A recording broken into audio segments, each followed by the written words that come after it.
Midjourney AI is an artificial intelligence platform you can use to create images from text using the power of AI. Now, a question I've been asked quite a lot is, are there any cheat codes or special prompts you can use to create creative and imaginative images? Well, in this video, I'm going to reveal my top 10 cheat codes or prompts you can use to do just that.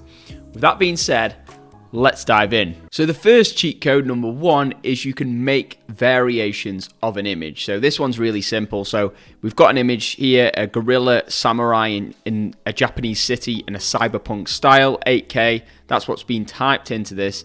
And we have this amazing image here. We can click make variations in order to make different variations of that image. So that's the first hack. Very, very simple one. Now let's get on to some more exciting and interesting ones. Now the second prompt or cheat code is called word weight. This basically means you can add a certain weightage to each one of the words that you use in your prompt in order to make them more prominent in an image. So I'll show you an example right now. So I'm going to do the standard prompt, which is /imagine. This is used to communicate with the AI.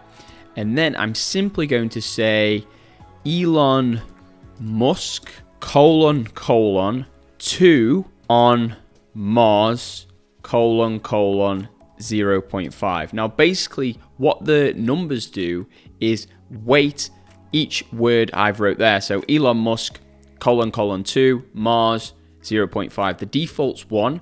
So basically this means the image should show Elon Musk slightly larger in the image relative to Mars. And we can play around with those different numbers.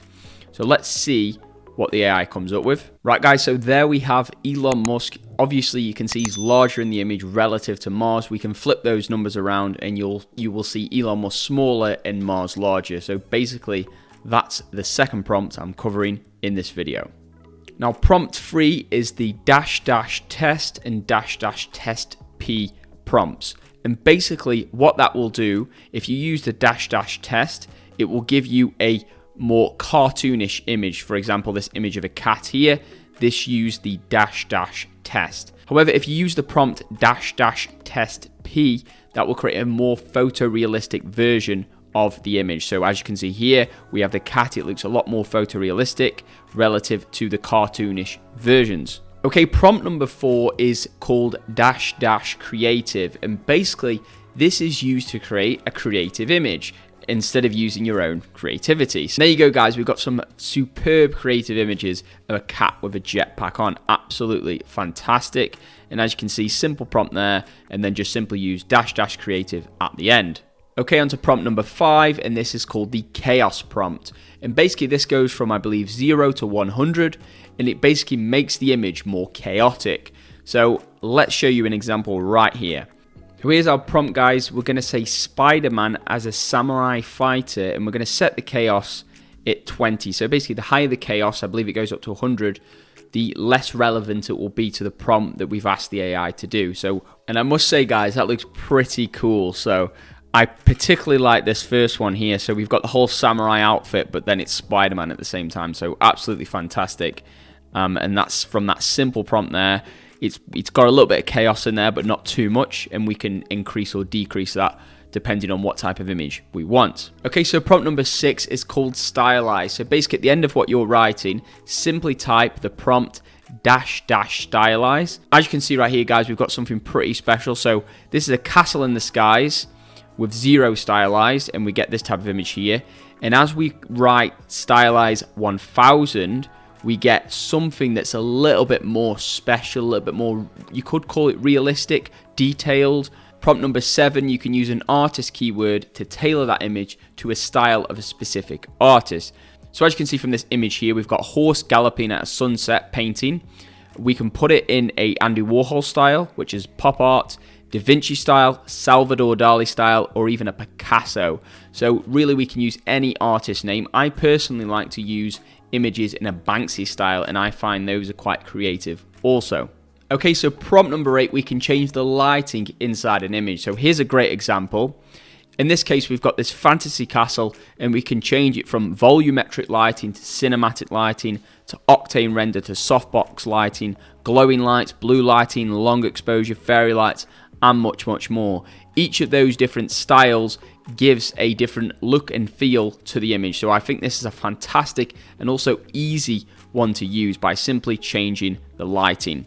Prompt number 9, we can use negative keywords to filter out certain parts of an image. So here's a great example. We simply use the prompt --no, and then that's followed by what we want to remove. So in this case, we have an AI generated image of some fried chicken. Initially, we have this sauce all over it, and you might not like sauce. So we do --no sauce, and then we get the sauce removed using AI. So pretty fantastic again. I also believe this is similar technology Google uses in its Pixel phones to actually remove unwanted characters in the background of images, or photo bombers as they're often called. And finally, prompt number 10 is you can use a short code in order to change the aspect ratio or the dimensions. So here's an example. We look for a jasmine wildflower and we say we want the --w width to be 600 pixels and the height to be 300, so it'll be a wide image. And then we can see the various different aspect ratios which we can get. So we've got 1:3, 5:1, 3:2, 1:1. So 1:1 square.